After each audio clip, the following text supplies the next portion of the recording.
mornings at 11, a chance for change. A look at the West Augusta Alliance meeting. Also ahead, a proposal to raise the property tax is on the agenda for Augusta city leaders. What this may mean for your wallet. And new residential developments are coming to North Augusta. We'll take a look at the progress as your news at 11 starts now. Live from Television Park, this is WJBF News Channel 6 at 11.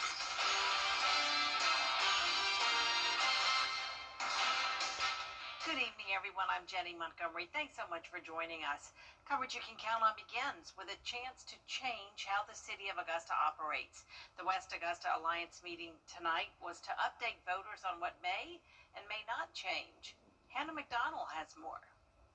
After 30 years, Augustans and local leaders are getting a chance to weigh in on what changes they would like to see to the charter. This meeting was aimed at providing residents with a better understanding of the charter and what it does. So a charter is, think of the Constitution.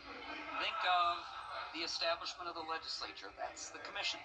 Think of the executive branch, which should be the mayor and either the administrator or the manager. We are leaning toward manager for a number of reasons. Then you have the voters who play their role. Many residents spoke at the meeting, including Gayla Kesey and Katie Davis with League of Women Voters of the CSRA. Kesey says while the committee did answer most questions, a lot of residents are still in the dark. Going to the town halls, going to the hearings, they are still questioning that process, and I think it was not answered today fully, but it is not in the purview of the Charter Review Committee to make that change. One of the biggest challenges for the committee has been the discussion of the form of government. Davis explains some of her concerns with this process. Seemed very excited that they had interviewed a number of former mayors of the city and that they unanimously recommended the strong mayor model. Well, you ask a mayor if the mayor should have more power, what kind of answer do you think you're going to get? The next Charter Review Committee meeting will be on August 21st. In Augusta, Hannah McDonald, WJBF News Channel 6. Augusta leaders facing another decision that could impact your wallet. City leaders. Time now for a first check of the weather. Here's our chief meteorologist, Jennifer Tracci. Well, right now on Live Viper 6, it's showing nice dry weather here in the CSRA. It was actually pretty much dry all day long, other than early this morning we had some scattered showers and weak storms. But overall, a pretty nice day for us. Our Terry Lambert Hyundai Skyview cam showing the pleasant night here at Television Park. We had a low 4 degrees above average at 75, but then today, this afternoon, we only topped off at 91. So it was 2 degrees cooler than the previous couple of days when we were right around average. And right now we're in the upper 70s to low 80s. 80 in Thompson, 79 in Barnwell, 82 in Millen, Wrightsville, you're at 83, and 81 in Waynesboro. The dew points are pretty high. It's a muggy night, lots of moisture around, and we could see some patchy fog overnight, but overall mostly clear with calm winds, only up to around 4 miles per hour. So for tomorrow morning, looking good. We'll be down to around 74 degrees by 6 and 7 a.m. And looking ahead, we will still have rain and some weak storms in the forecast Friday afternoon and evening. Same deal on Saturday, but then on Sunday, we begin a nice, dry, and sunny stretch of weather. I'll break down all the details coming up, but back to you, Jenny. All right, thanks, Jenna.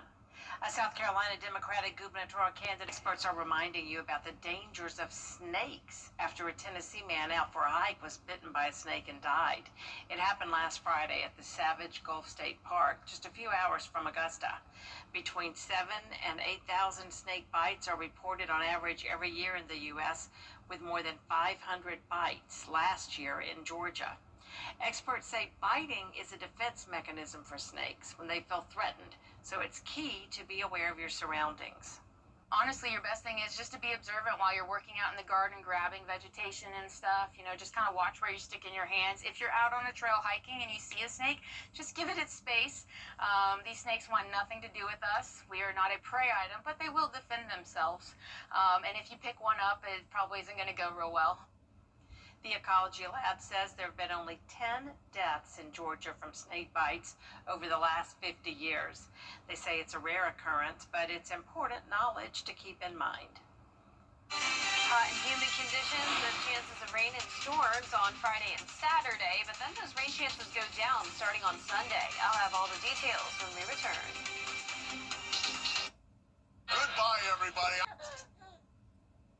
The Live 5 for 6 Skyview Network, sponsored by Terry Lambert Hyundai. Now, your most accurate forecast with WJBF Live 5 for 6.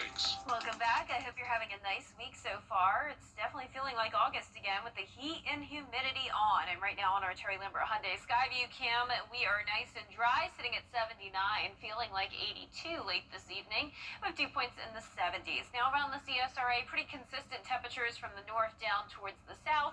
And our satellite and radar is just showing this minor disturbance across the area, bringing showers and storms out to the west of us. But we're paying attention to this front to our north. This will eventually bring us some rain chances tomorrow night and then again on Saturday. But in the meantime, a dry start to our Friday with mostly sunny skies. We'll quickly heat up into the lower 90s, so it will be a little bit hotter than it was today. And be sure to tune in tomorrow night at 7:30 in the evening for our first game night live this year, Greenbrier at Harlem. I will be at the game early on at 4, 5, and 6 p.m. live to give you the weather forecast. And as of now, it's not looking like it'll be a washout, but we will have those chances of rain and storms. So pay attention to the feature cast coming up in a moment. But as we look ahead to the weekend, another chance of rain and storms on Saturday. Then things change on Sunday. We'll have this drier air move in. It will be mostly sunny and dry. The temperatures are staying about the same though. So here's our feature cast starting tomorrow at 6 a.m. Completely dry.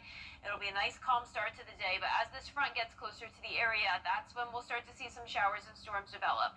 Just like the past few days, we're not expecting severe weather, but definitely some brief heavy downpours, thunder and lightning, and that heavy rain could lead to some minor flooding. So Saturday morning starts out dry, but then by Saturday night, with this front still hanging around the area, we will see that chance of rain again. Once it moves further to the south, we'll have this north wind coming in, clearing our skies and making for that really nice day. And that nice weather will continue into early next week. Here's tomorrow at lunchtime, mostly sunny, but these storms will fire up very suddenly, and that's what we'll be having to pay close attention to tomorrow when over in Harlem for Game Night Live. There's 4 p.m. right over Harlem. Of course, we're not wanting that to happen, but this just goes to show how those storms could just fire up very suddenly pretty much anywhere. Then once we get to 8 o'clock, more of the same. It'll be around 11 o'clock into the overnight hours where it's more likely that we'll have this batch of rain coming in. This model has it kind of fading away overnight, but I do think we'll have some lingering showers and weak storms into early Saturday morning. Then as we go into the afternoon, a dry start, but then by later on and into Saturday evening, hit or miss showers and storms again. Now, eventually, as we get into Sunday, that's when those rain chances go down. But even with those rain chances Friday and Saturday, we're not expecting a whole lot of accumulation here. Anywhere that does see those storms develop and heavier downpours could get up to 1 to maybe 2 inches of rain, but a lot of us won't even be seeing any rain at all. Here's the latest update from Tropical Storm Erin. Still expected to make that turn. No concerns to the CSRA, but if you're headed to the coast next week, there will be some rough rip currents, some very high waves, so just keep that in mind. This is going to be a major hurricane just passing us to the east. Now, for our 10-day forecast here, you can see the rain chances go down to 10 to 20% Sunday through Wednesday, and then as we go into the end of next week, that's when we will see those rain chances pick back up, and the temperatures are staying about the same, near 90 degrees. I like those sunshines in the tubes there, Jenna. Oh, yes, me too. All right. The Golden Harvest Food Bank is gearing up to scare away hunger through its annual Spooky to be Hungry drive. They're in need of spooky captains. They encourage friendly competition to find creative ways to raise funds and awareness. These neighborhood and workplace captains are the heart of the effort. The drive starts October 1st. If you'd like to be a captain, just find this story on WJBF.com. We do have a couple of programming notes for you now. This Friday, Game Night Live will air on WJBF at 7:30 p.m. Jenna was talking about that. It means Stand Up to Cancer will air Saturday morning at 2:05, and 2020 will air Sunday morning at 2 o'clock. On Saturday, we're broadcasting the Carolina Panthers preseason game against the Houston Texans at 1 in the afternoon. The German Super Cup will be shown on MeTV, channel 6.2, at 2 p.m. Still ahead, the Russian president set to touch ground in the United States. For years, WJBF News Channel 6 and our partners have championed local families through our Children First campaign. Together, our mission has always been to strengthen our community by uplifting children and their families across the CSRA. Count on News Channel 6 as we make a difference in the lives of local children. To learn more, visit WJBF.com/Children First. WJBF News Channel 6's Children First initiative is sponsored by Bridgestone and by Costello Law Firm. Carolina Pit. The News Channel 6 mobile app is now even better. Download it today. Here's a final check of our 10-day forecast. We'll be around 90 to 93 degrees over the next several days. The lows in the low 70s. Higher rain chances tomorrow and Saturday, but then mostly dry and mostly sunny Sunday through next Wednesday. Here's a question for you. Is it safer to pull in or back into a parking space? A AAA traffic safety specialist says backing in, that is really hard to watch, isn't it? Wow. Backing in minimizes your blind spots when you pull out of the space, but it does limit your vision, heightening the risk of a fender bender or some other mishap. Even if your car has backup cameras, AAA warns technology isn't perfect, so use your eyes to get in and out of a parking spot. Yeah, I've had that problem before relying on the backup camera. Yeah. Still gotta look. Looks like they're talking about parallel parking there too. All those cars are parallel parking. That's our report for now, everybody. Thank you for watching and have a great night.